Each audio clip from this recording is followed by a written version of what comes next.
Selamat datang di channel Simar Imam. Sembari mendengarkan tinggalkan like dan komentarnya bosku. Jangan lupa pasang headset kalian. Siapkan kopi dan camilan. Lupakan pahitnya kehidupan. Mari kita dengarkan sambil rebahan. Bab 1096. Cakar hantu yang mematikan. Pria tua berjubah merah itu meraung, momentumnya meningkat. Cakarnya seperti bilah tajam yang kuat, membelah langit. Jubah merahnya bergoyang saat tubuh bergoyang di bawah langit malam yang gelap. Jangan melebih-lebihkan kemampuanmu, Dewa Malam. Pada saat yang sama, mata merah darah Chen Feng memancarkan cahaya yang sangat dingin. Otot dan pembuluh darah di sekujur tubuhnya tegang, dan tubuhnya yang semula kendur tiba-tiba menjadi lurus seperti baja. Seluruh tubuhnya berdenyut dengan energi rahasia, dan suara auman naga terdengar samar dari tubuhnya. Aura hantu aneh menyelimuti tubuhnya. Tiba-tiba, pedang putih itu tergeletak secara horizontal di telapak tangan kanannya. Dengan suara, desir, tubuhnya terbang seperti bola meriam. Dalam sekejap, tubuh mereka bertemu di udara. Cakar hantu itu terbang dan pedang putihnya berputar. Hanya kilatan warna merah yang terlihat, tersebar ke langit. Dua tubuh, berdiri saling membelakangi. Membekukan. Setelah jeda selama 1 atau 2 detik, lelaki tua berjubah merah itu gemetar. Dia berbalik dengan enggan, merintih di mulutnya, dan jatuh ke tanah tanpa berkata apa-apa. Angin dingin masih ada dan bulan purnama masih ada di langit. Hanya tersisa 3 sosok tegak di alun-alun pulau di tengah danau. Tanahnya penuh dengan mayat. Ada 10 dari mereka, tidak lain adalah 10 tetua Suan Hong. Bau darah yang menyengat memenuhi udara. Hong Yun benar-benar tercengang dan berdiri di samping tablet batu itu, gemetar.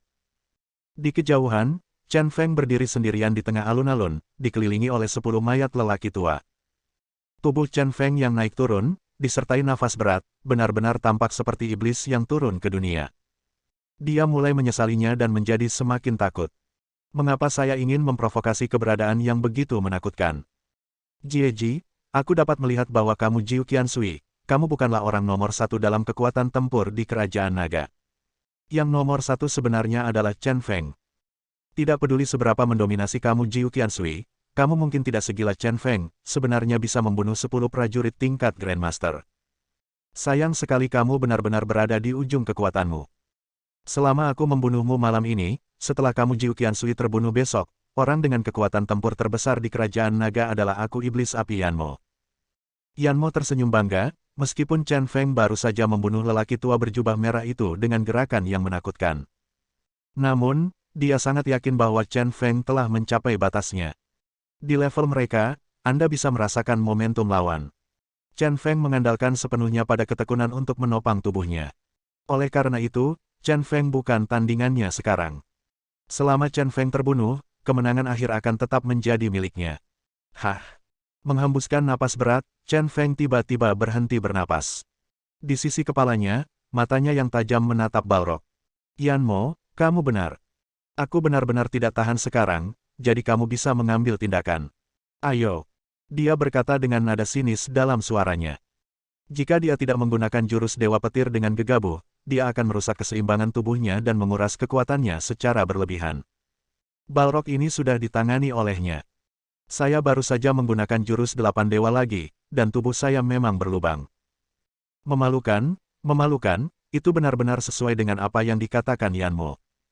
Dia memainkan erhu ketika dia penuh dengan darah, tetapi sisa darahnya mengalir kemana-mana. Sampai saat ini, saya belum mampu bertarung dengan kemampuan terbaik saya.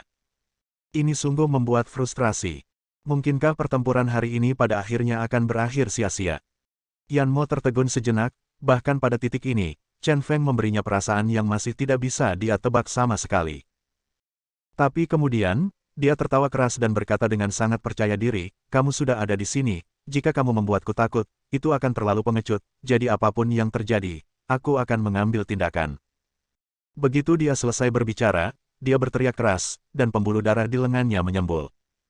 Perlindungan udara yang menakutkan di sekelilingnya terlihat jelas bahkan di malam yang gelap ini. Darah binatang buas mendidih, Balrog. Sebutan Balrog berasal dari jurus pamungkasnya. Saat ini, warna merah di tubuhnya tampak lebih pekat. Serang. Mata Balrog itu terfokus, dan tubuh merah gelapnya tiba-tiba menyerang.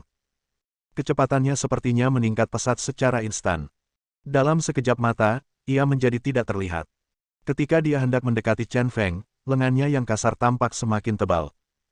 Tinju besar itu terkepal dan menyerang dengan sikap kasar. Beruang malam seperti binatang, tinju yin yang. Melihat ini, Chen Feng mengumpulkan semua kekuatan yang baru saja dia kumpulkan. Tiba-tiba, auman naga itu memunculkan aura hantu. Tinju kanannya teracung, seolah dirasuki beruang yang sedang marah. Boom! Kedua tinju itu bertabrakan dengan keras. Dalam sekejap, kekuatan dahsyat melesat ke langit selama tabrakan dan tekanan. Tampaknya dalam sekejap, langit terbelah menjadi dua. Dan lingkaran badai mengelilingi kedua orang itu dan menyebar ke segala arah. Ho! Badai dahsyat menggulung dedaunan dan pasir yang berguguran, bahkan menerbangkan pepohonan tinggi di sekitarnya, menekuk tubuh mereka dengan rapi. Hong Yun, yang berdiri di samping tablet batu, langsung terlempar ke tanah oleh badai. Jika dia tidak memiliki penglihatan yang cepat dan tangan yang cepat untuk mengambil tablet batu itu mungkin akan hancur.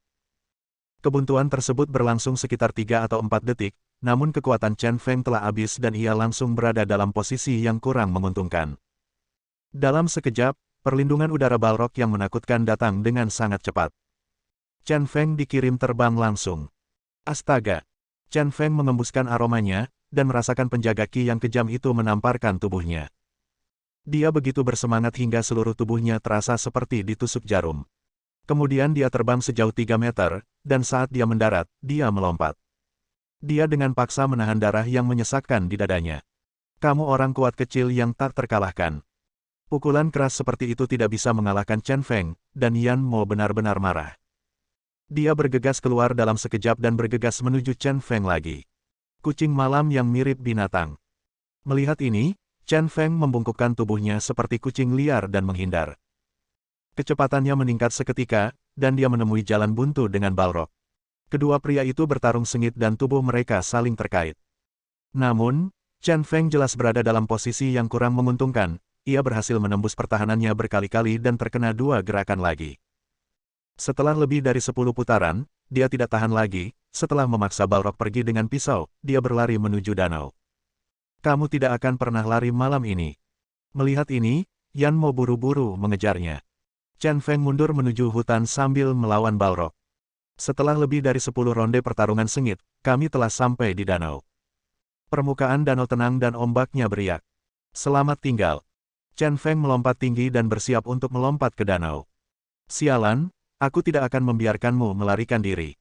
Setelah melihat ini, Balrog melompat dan mengulurkan tangan untuk meraih punggung Chen Feng. Saat ini, mulut Chen Feng meringkuk. Dia memutar pinggangnya dengan kuat, dan kekuatan pinggang yang menakutkan itu benar-benar menyebabkan dia berhenti sejenak di udara. Segera, pedang putih di tangannya berputar dan menyerang iblis terbang itu. Saat berada di udara, Balrog tidak bisa mengelak sama sekali dan hanya bisa menangkapnya secara langsung. Dia memblokir pedang putih itu dengan tangan kirinya, mengepalkan cakar kanannya, dan menyerang. Sangat halus dan tidak terlihat. Tetapi pada saat ini, pedang putih di tangan kanan Chen Feng menghilang. Yan Mo memblokir kehampaan, hanya untuk menemukan bahwa pedang putih telah muncul di tangan kiri Chen Feng. Dia tertegun, dan dengan hati yang kejam, dia bergegas menuju Chen Feng tanpa menahan tangan kanannya. Saat itu, Chen Feng menerima pukulan keras di dada. Dan pedang putih juga membuka lubang di perut Yan Mo. Tabrakan. Segera, keduanya jatuh ke air pada saat bersamaan. Danau itu beriak, tapi sudah lama tidak ada yang muncul ke permukaan. Setelah beberapa saat, Hong Yun akhirnya sampai di danau. Melihat permukaan air yang tenang, dia berdiri di sana dengan kaget. Pada saat ini, dengan suara, "Ho!" seseorang muncul dari air. Bab 1097. Di halaman kuno, 2 lelaki tua sedang duduk di bawah pohon besar. Salah satu dari mereka memiliki mata yang tajam dan sangat agung, itu adalah Zheng Rong. Orang lain berwajah persegi dengan karakter Tionghoa dan penuh energi. Dia adalah Hua Muzu yang kembali dari kunjungan ke luar negeri belum lama ini. Di belakang kedua orang itu, sekelompok orang berdiri dengan hormat.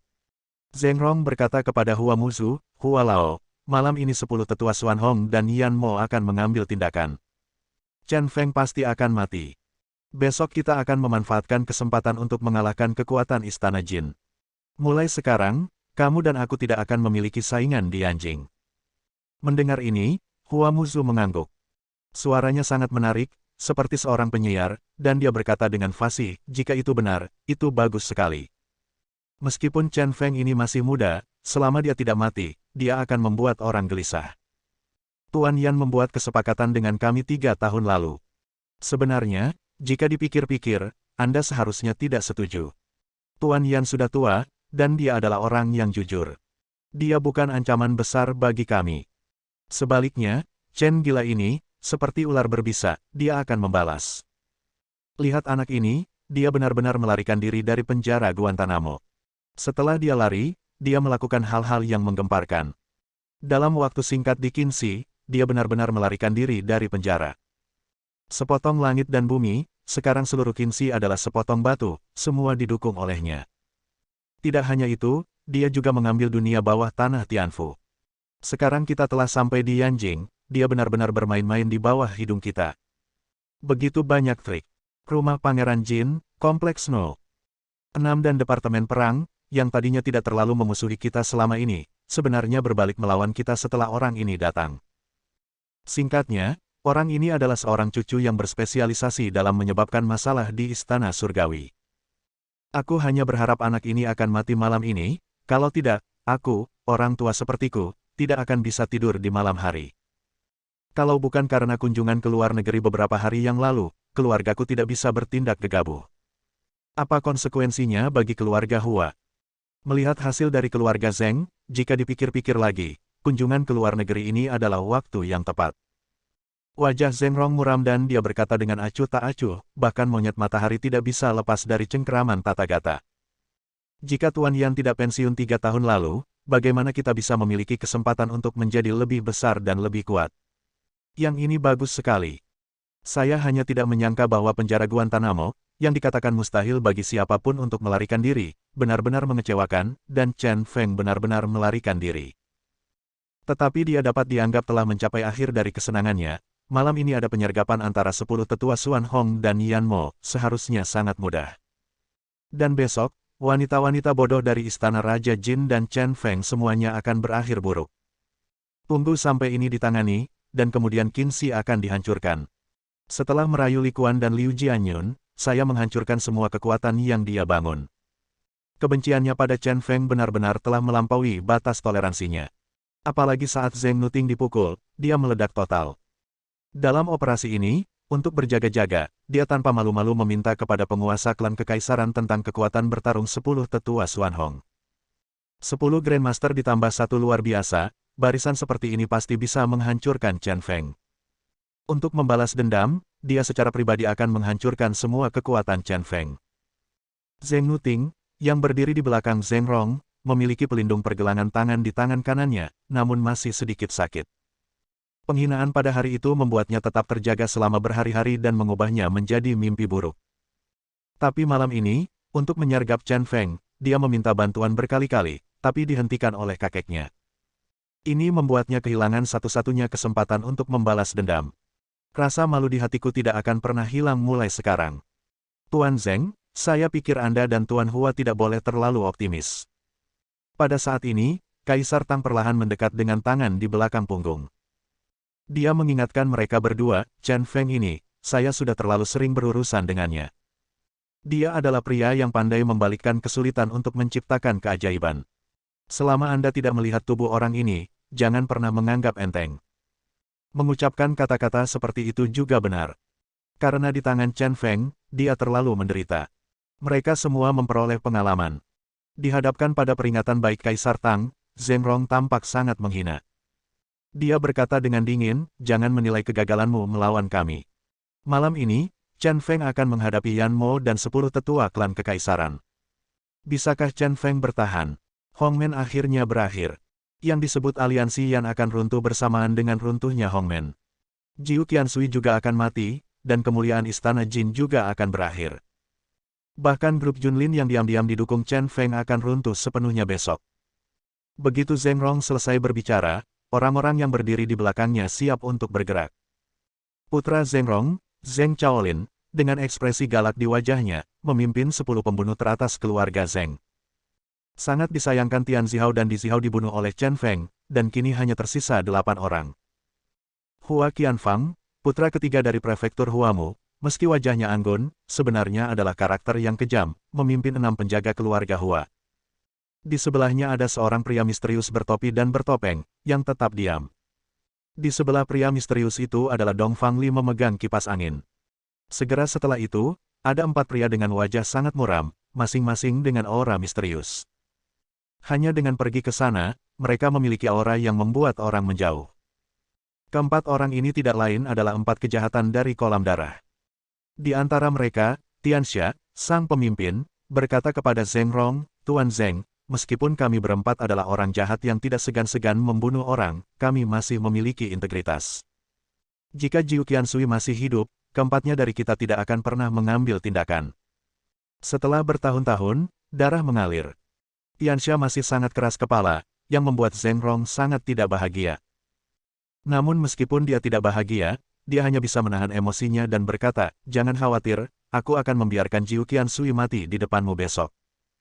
Setelah Jiu Qiansui mati, kamu akan mengalahkan pemimpin 8 panji rumah Pangeran Jin untukku." Oke, selama Jiu Qiansui sudah mati, akan mudah bagi kita untuk membunuh pemimpin bendera omong kosong manapun. Tianxia berkata dengan percaya diri. Mereka berempat, begitu mereka bekerja sama, sudah cukup untuk menjadi layak menjadi yang transenden.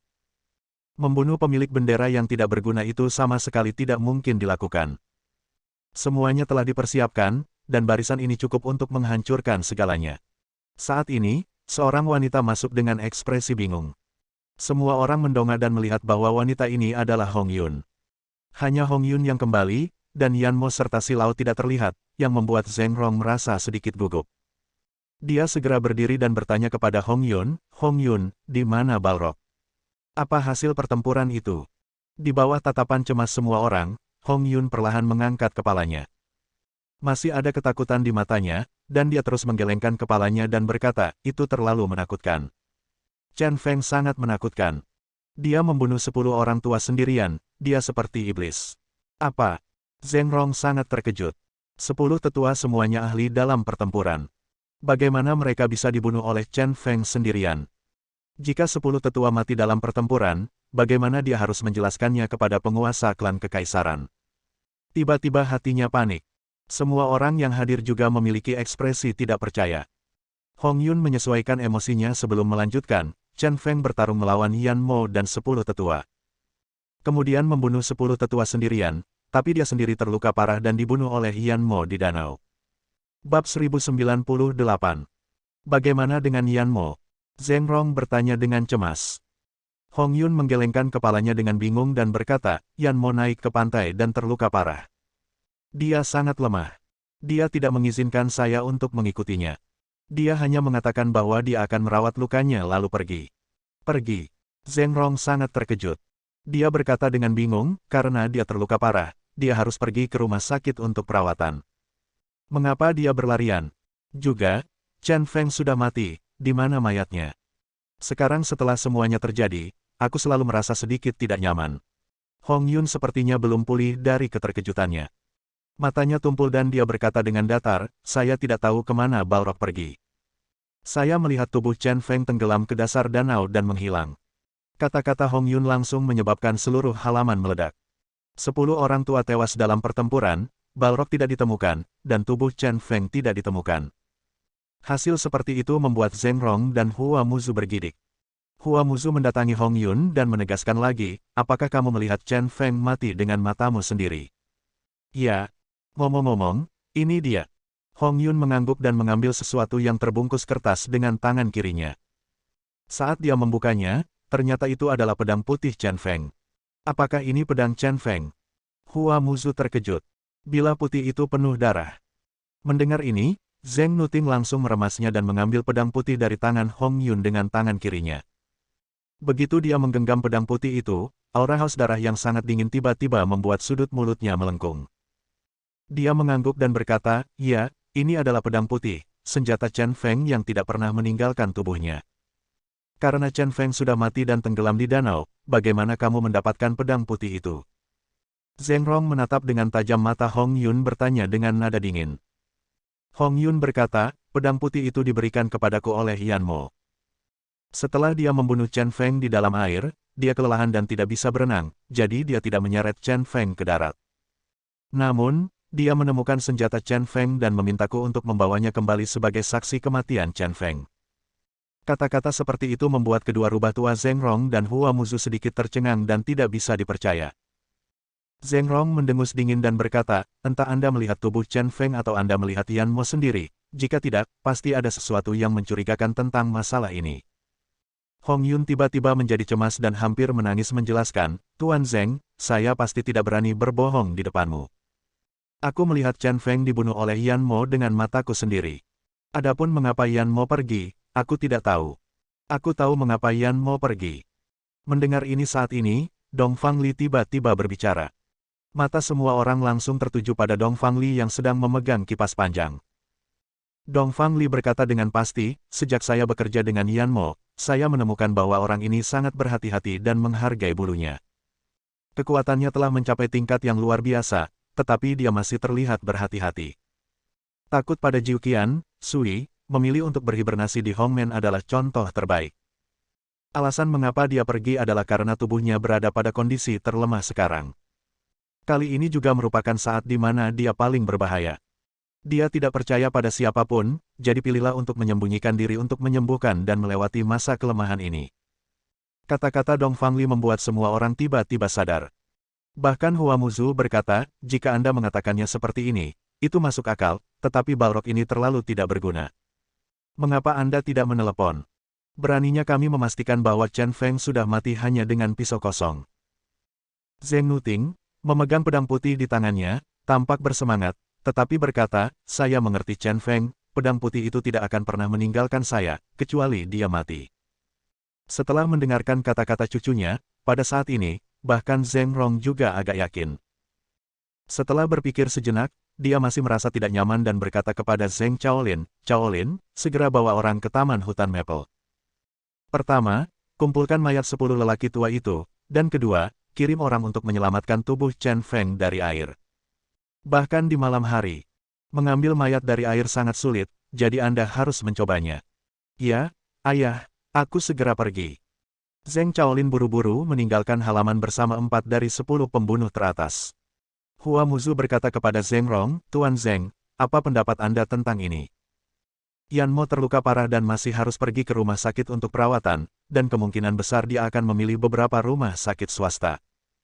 Keluarga saya juga memiliki beberapa rumah sakit dan memiliki beberapa koneksi dalam sistem. Kita dapat mencoba mencari dan melihat apakah kita dapat menemukan Balrog dan memintanya memberi kita penjelasan. Oke, kalau begitu saatnya bekerja. Saran Hua Muzu persis seperti yang diinginkan Zheng Rong. Dia berkata, malam ini aku akan tinggal di halaman dan menunggu kabar darimu. Jika Chen Gila dan Yan Mo tidak keluar, rencana besok tidak akan terlaksana dengan mudah. Oke. Aku akan pergi sekarang juga. Hua Muzu membawa Hua Qianfang bersamanya. Dia juga meninggalkan halaman. Setelah itu, semua orang di halaman bubar. Zheng Nuting ditinggal sendirian menemani Zheng Rong, masih menunggu di halaman. Melihat malam yang gelap, Zheng Rong bertanya kepada Zheng Nuting, Nuting, menurutmu Chen Gila sudah mati? Sejujurnya, dia sedikit bingung sekarang. Semua bukti sepertinya membuktikan bahwa Chen Feng meninggal. Tapi dia tidak khawatir. Zheng Nuting memainkan pedang putih itu dan berkata dengan pasti, mati. Kalau tidak, dia tidak akan melepaskan pedang putih itu. Tahukah kamu, bagi yang bermain pisau, pisau itu adalah bagian dari tubuh dan tidak bisa dipisahkan. Zheng Rong benar-benar tidak mengerti apa yang dikatakan Zheng Nuting. Idenya sangat sederhana, dia tidak akan pernah menilai Chen Feng karena pisau. Lebih dapat diandalkan untuk melihat mayatnya. Namun, bukan ini yang paling dia khawatirkan saat ini. Jika apa yang dikatakan Hong Yun benar, 10 tetua klan kekaisaran akan mati dalam pertempuran itu. Dia benar-benar tidak tahu bagaimana menjelaskan masalah ini kepada penguasa klan kekaisaran. Sekarang saya sangat menyesal, mengapa saya harus meminjam kekuatan tempur dari penguasa klan kekaisaran. Jika 10 tetua tewas dalam pertempuran, tuan dari keluarga kekaisaran pasti akan marah pada keluarga Zheng. Sekali marah, keluarga Zheng akan hancur total. Kecuali Anda dapat menemukan cara untuk menebus dosa-dosa Anda. Dan satu-satunya kesempatannya adalah menemukan benda itu dari kuil Tianlong. Tampaknya kuncinya adalah apakah mereka bisa menaklukkan istana Raja Jin dalam pertarungan besok. Tampaknya juga sudah ditakdirkan bahwa tidak peduli apakah Chen Feng hidup atau mati, dia harus bertindak sesuai rencana besok. Semakin dia memikirkannya, dia menjadi semakin tertekan. Zheng Rong menutup matanya dan menekan pelipisnya dengan kedua tangannya. Waktu berlalu dan malam pun berlalu. Zheng Rong berbaring di bawah pohon di halaman, ditutupi selimut, dan tidak tidur sepanjang malam. Dia bertanya dengan lembut, "Wu Ting, jam berapa sekarang?" Zheng Nuting mengeluarkan ponselnya dan melihatnya, dan berkata kepada Zheng Rong, "Kakek, ini jam 7. Tidak ada berita tentang penyelamatan tubuh atau mencari Balrog." Desahan alis Zheng Rong berkerut dalam. Tapi saat ini, teleponnya berdering. Saya mengeluarkan ponsel saya dan melihatnya dari Hua Musu. "Halo, Hua Lao, apakah ada kabar?" Zheng Rong bertanya dengan cemas. Hua Musu mengangguk dan berkata, "Ya, Tuan Zheng, saya menemukan Yan Mo di rumah sakit swasta kecil. Dia bersama saya sekarang. Saya memintanya untuk berbicara dengan Anda." Dia menyerahkan telepon ke Yan Mo tersenyum dan berkata, "Tuan Zheng, saya benar-benar minta maaf. 10 orang tua tewas dalam pertempuran dan saya tidak dapat menyelamatkan mereka. Saya benar-benar tidak memiliki wajah untuk melihat Anda. Selain itu, ketika saya terluka parah, saya tidak suka orang lain mengganggu saya. Setelah menelepon Anda, saya juga sudah waktunya pindah ke tempat lain. Tapi satu hal, aku yakin, Chen Feng pasti sudah mati. Karena, aku bunuh dia dengan tanganku sendiri." "Oke, saya mengerti." Zheng Rong berkata dengan acuh tak acuh. Dia berkata tanpa menegur Balrog. Hua Muzu mengangkat telepon lagi dan berkata kepada Zheng Rong, "Tuan Zheng, mungkin sulit untuk memulihkan jenazah dari air di malam hari. Ini sudah fajar. Apa yang harus kita lakukan? Apakah kita melanjutkan sesuai rencana?" Zheng Rong mata menajam seketika. "Tidak perlu menunggu jenazah Crazy Chen, lanjutkan saja sesuai rencana." Setelah mengatakan ini, dia menutup telepon. Saat ini, baginya, tidak ada pilihan lain. Bab 1099. Pagi ini, ada sedikit awan. Seluruh Yanjing diselimuti warna abu-abu. Di gedung Junlin Group, para pekerja kantor berseragam berbaris untuk check-in antar gedung, bersiap untuk memulai pekerjaan hari itu. Bibi pembersih juga membersihkan rumah dengan teliti seperti biasanya. Saat ini, Hua Fengyang, yang mengenakan setelan jas, memasuki gedung grup Junlin bersama belasan orang. Dia berjalan paling depan, tampak bangga dan dengan senyuman di bibirnya. Hari ini adalah hari yang mengesankan, karena dia akan mengalahkan grup Junlin. Sejak saat itu, bangunan ini, termasuk nama dan nama belakangnya, akan menjadi milik keluarga Hua.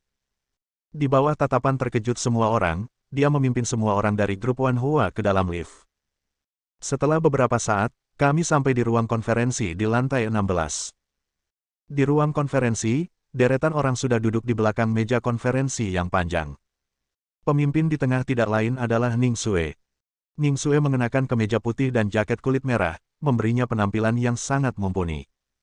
Dia mengenakan kacamata berbingkai merah, sangat serius, dan sedang melihat informasi. "Wow, ini mungkin negosiasi paling awal yang pernah saya ikuti." Begitu dia memasuki pintu, Hua Feng yang duduk di hadapan Ning Xue sambil tersenyum. Pernyataan pembuka ini agak arogan. Ning Xue lalu mengangkat kepalanya, tapi ekspresinya serius. Setelah melihat Hua Fengyang, dia tampak semakin jijik.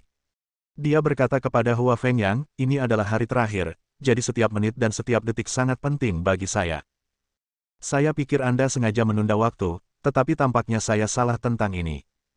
Akhir-akhir ini, saya telah sangat sibuk, tetapi belum ada kemajuan. Kami telah melakukan persiapan yang memadai hari ini. Jika kami masih tidak bisa membalikkan keadaan, grup Junlin mungkin benar-benar dalam bahaya kehancuran.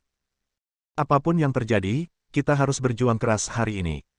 Hua Fengyang tersenyum dan berkata, "Meskipun ini adalah negosiasi, bertemu denganmu sama saja dengan berkencan denganku. Bagaimana bisa seorang pria terlambat berkencan?" Wajah Ning Xue sedikit berubah, mendengarkan kata-kata ini, sungguh menjijikkan seperti memakan lalat.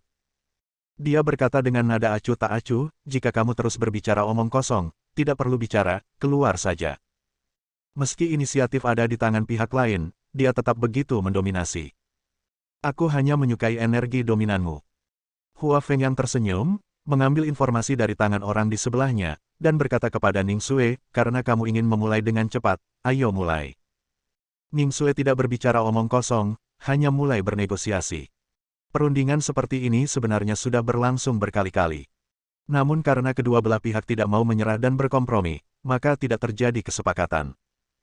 Urusan hukum kedua belah pihak pada akhirnya dilakukan PK secara profesional. Tidak puas dengan urusan hukum perusahaannya, Ning Xue langsung membayar mahal untuk menyewa tim pengacara komersial paling terkenal di Yanjing. Namun, karena perjanjian kerja sama awal dan kontrak proyek konkret berikutnya, semuanya tidak menguntungkan Junlin. Belum lagi detail lainnya sejauh ini, kuncinya terletak pada satu poin. Itu apakah Junlin bisa menghasilkan dana 14,63 miliar. Jika Anda bisa mengeluarkannya, inisiatif akan jatuh pada Junlin. Karena proyek kali ini nyata dan prospeknya sangat optimis. Mulai saat ini, proyek kerjasama dapat dilanjutkan, sehingga Junlin dapat menginjakkan kaki di Wanhua dan mengambil langkah tegas agar Junlin dapat memasuki ladang baru. Namun jika tidak bisa dikeluarkan, itu akan dianggap sebagai pelanggaran kontrak grup Junlin. Dalam reaksi berantai, tidak hanya proyek kerjasama yang tidak akan diperoleh, tetapi seluruh grup Junlin akan menghadapi krisis yang sangat besar. Meski Junlin merupakan emiten dengan skala puluhan miliar, namun sebenarnya dana yang bisa dikeluarkan paling banyak hanya beberapa miliar. Uang yang sebenarnya bisa dibelanjakan seringkali tidak erat kaitannya dengan nilai pasar perusahaan. Semua jalan untuk investasi dan pinjaman hipotek telah diblokir oleh keluarga Hua. Sekarang untuk Junlin, kecuali Wanhua Group mengalah atau memberikan dana. Jika tidak, Junlin akan menghadapi kekalahan. Setelah itu, terjadi perundingan selama 1,5 jam. Itu sangat kuat di kedua sisi hingga hampir membuat atapnya lepas. Namun pada akhirnya, kunci masalahnya tetap terletak pada dana. Oke, mari kita berhenti bicara. Setelah semua pembicaraan ini masih tentang uang. Hua Fengyang kehilangan kesabarannya, tetapi tersenyum dan berkata kepada Ning Xue, "Ning Xue, karena kamu tidak bisa mendapatkan uang, tidak ada yang lain. Jika kamu pilih, Junlin akan dihancurkan selangkah demi selangkah, atau Junlin akan mengubah pengadilannya." Singkatnya, Junlin mulai sekarang tidak akan menjadi Junlin Ning Xuemu, apalagi Junlinnya Chen Feng. Di Yanjing, atau bahkan di seluruh negeri. Di Kerajaan Naga, kami adalah satu-satunya di dunia bisnis yang berani mengatakan bahwa Junlin ada di dunia. Saya menasihati Anda untuk terakhir kalinya, abaikan Chen Feng dan jadilah wanita saya. Keluarga Hua telah menyediakan dana yang tidak dimiliki Junlin, dan proyek mulai sekarang akan lebih banyak lagi, lindungi grup Junlin. Pikirkan baik-baik tentang seberapa banyak kamu telah berkorban untuk Junlin. Jangan merusak kerja kerasmu demi seorang pria. Ning Xue mengerutkan kening dan tampak serius. Upaya terakhir sepertinya sia-sia. Dia merasa sangat jijik saat melihat sikap Hua Fengyang yang menganggap dirinya terlalu percaya diri. Pemandangan beberapa tahun lalu tiba-tiba muncul di benak saya. Salju tebal menutupi seluruh Yanjing, dan dia memegang 247 yuan dan berteriak putus asa di rumah sakit. Itu adalah pertama kalinya dia melihat Chen Feng, mengenakan jas dan berdiri tegak. Dia tidak akan pernah melupakan tatapan itu. Tubuh agung Chen Feng menghalangi kabut di atas kepalanya. Senyuman hangat itu adalah sebuah senyuman yang tidak akan pernah dia lupakan seumur hidupnya. Hua Fengyang, ada perbedaan besar antara kamu dan Chen Feng. Bahkan jika Chen Feng tidak menginginkanku, aku tidak akan pernah meremehkannya, bahkan jika aku melajang selama sisa hidupku. Hati yang selama ini mengerutkan kening tiba-tiba merasa lega. Ini bukan masalah besar, dia bisa membangun gedung ini dari awal, dan dia masih bisa melakukannya lagi. Ning Xue. Kata-kata Ning Xue benar-benar merangsang Hua Fengyang.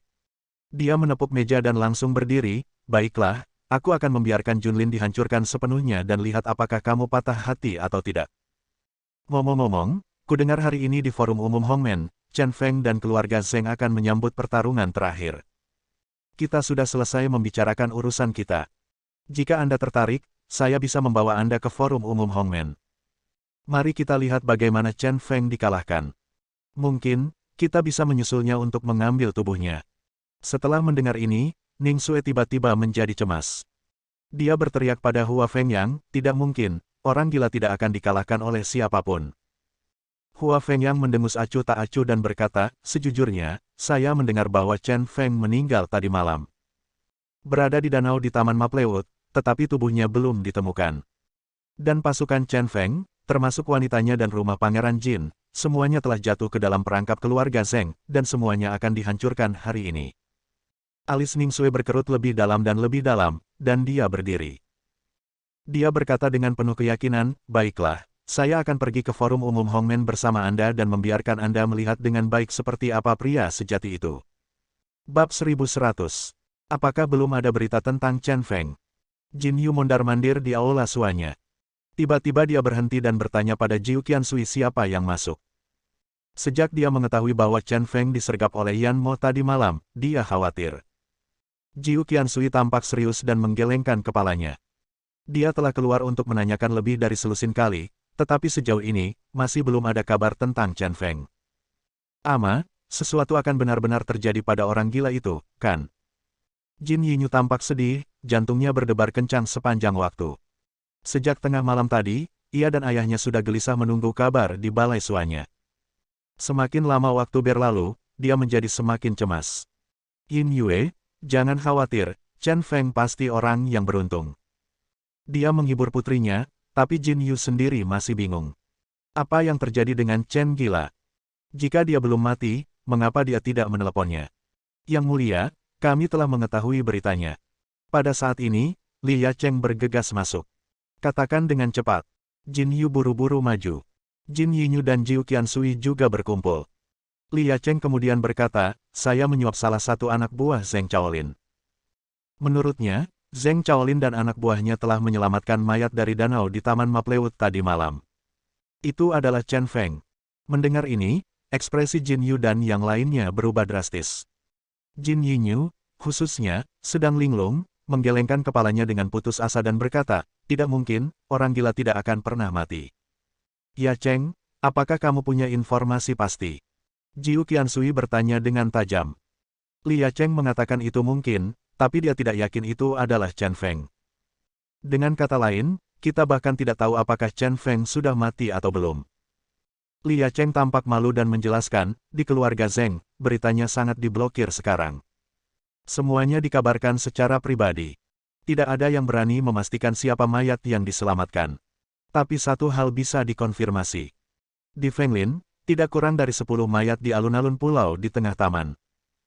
Mendengar ini, Jiu Qiansui mengalihkan pandangannya sedikit, mengangkat tangannya untuk menyela Li Yacheng, dan berkata, 10 mayat. Kemungkinan besar Chen Feng membunuh mereka. Ada begitu banyak orang, Chen Feng mungkin belum mati. Setelah mendengar apa yang dikatakan Jiu Qiansui, Jin Yinyu bisa bernapas lebih lega. Saya hanya merasakan nafas sekarang, dan hampir tidak bisa mundur. Jin Yu juga sedikit santai dan berkata kepada Li Yacheng, Yacheng, jangan khawatir tentang hal-hal lain untuk saat ini dan berkonsentrasilah untuk mencari tahu tentang Chen Feng. Ngomong-ngomong, bagaimana situasi di forum umum Hongmen hari ini? Tanpa Chen Feng di sini, saya tidak tahu bagaimana mendukungnya. Tidak bisakah Anda menahannya? Selain hidup dan mati Chen Feng, yang juga membuatnya khawatir adalah pertikaian di asosiasi Hongmen. Di permukaan, ini adalah pertarungan antara orang Hongmen lama dan baru, tapi diam-diam ini adalah pertarungan antara Chen Feng dan keluarga Zheng. Aku baru saja akan memberitahumu tentang ini. Ekspresi Li Yacheng menjadi serius lagi. Menurut instruksi pangeran, 4 penguasa bendera Zhengbai, Xiangbai, Zhenglan, dan Xianglan telah diminta untuk memimpin orang-orang untuk mendukung Nian Aliansi dengan sekolah lama Hongmen. Pada saat ini, kedua belah pihak sudah saling berhadapan di forum umum Hongmen. Meskipun sekolah baru Hongmen tidak melihat Yanmo, di bawah kepemimpinan Dong Fangli dan Hong Yun, mereka memperoleh dukungan dari keluarga Zheng dan keluarga Hua. Zheng Chaolin membawa 8 pembunuh keluarga Zheng yang tersisa, dan Hua Qianfang bahkan membawa 6 penjaga utama keluarga Hua. Ini bukanlah hal yang paling sulit. 4 roh jahat dari kumpulan darah yang tidak muncul selama bertahun-tahun sebenarnya kami juga pergi ke altar Jenderal Hongmen. Jika keempat orang menakutkan ini ada di sini, faksi lama Yanmeng dan Hongmen akan berada dalam bahaya. Mendengar 4 kejahatan dari kolam darah muncul kembali di dunia, Jiu Qiansui langsung marah dan berteriak, saya pikir keempat orang ini adalah pria tangguh, tetapi mereka benar-benar mengingkari kata-kata mereka. Saya masih di sini, beraninya mereka keluar untuk membuat masalah. Saat itu, keempat orang ini memotong salah satu jari mereka dan berlutut di depannya untuk bersumpah. Selama dia menjaga kerajaan naga, 4 roh jahat dari kolam darah tidak akan kembali ke dunia. Sepertinya dia mengingkari janjinya. Jin Yu berkata, sekarang bukan waktunya untuk mengkhawatirkan hal ini. Kuncinya adalah 4 roh jahat dari Blood Pool muncul di altar utama Hongmen, menyebabkan konfrontasi yang awalnya seimbang mengalihkan keuntungan ke faksi Hongmen baru yang didukung oleh keluarga Zheng. Jika tidak ada yang menghentikannya, 4 kejahatan kolam darah, pertempuran terakhir untuk Hongmen ini akan merugikan Yan Meng dan Hongmen lama. Aku pergi. Jiu Qiansui berkata dengan nyaring, Yang Mulia, karena 4 kejahatan di kolam darah tidak menepati janjinya, saya memiliki kewajiban untuk menakut-nakuti mereka. Sekarang Nanshan sudah mati, istana Pangeran Jin tidak lagi memiliki kekhawatiran. Begitu saya mengambil tindakan, saya akan melakukannya pasti bisa mengambil kembali inisiatif itu lagi. Ini, Jin Yu ragu-ragu. Lia Cheng di samping juga berkata, Yang Mulia, jika Jiu Qiansui mengambil tindakan, dia pasti akan mampu menakuti 4 roh jahat di genangan darah dan sepenuhnya mengubah situasi pertempuran. Dia benar-benar orang nomor 1 di kerajaan naga. Setelah mendengarkan kata-kata Lia Cheng, Jin Yu akhirnya mengambil keputusan. Bertekad, dia mengangguk dan berkata, oke, aku akan bersusah payah pergi ke sana. Aku baru saja mendengarnya. Keluarga Hua telah berpartisipasi di dalamnya. Momentum pihak lain sangat besar. Dalam hal ini, mari kita bawa bendera Zheng Huang Xianghong dan Wang Bo kali ini mari kita bertarung dengan keluarga Zheng. Adapun rumah Raja Jin, tinggalkan saja bendera kuning Tuan Tianze dan bendera merah Lia Cheng.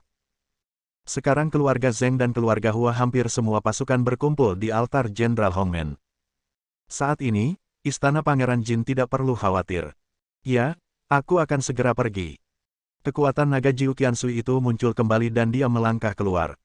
Orang terkuat di kerajaan naga akan memamerkan keagungannya lagi. Setelah Jiu Qiansui pergi, Jin Yu masih menunggu di aula suanya, dengan putrinya di sisinya. Tuan Tua Tianze, menikmati aroma teh, merasa tenang. Di luar pintu, ada lebih dari 10 murid berbendera kuning dan murid berbendera merah, menjaga halaman.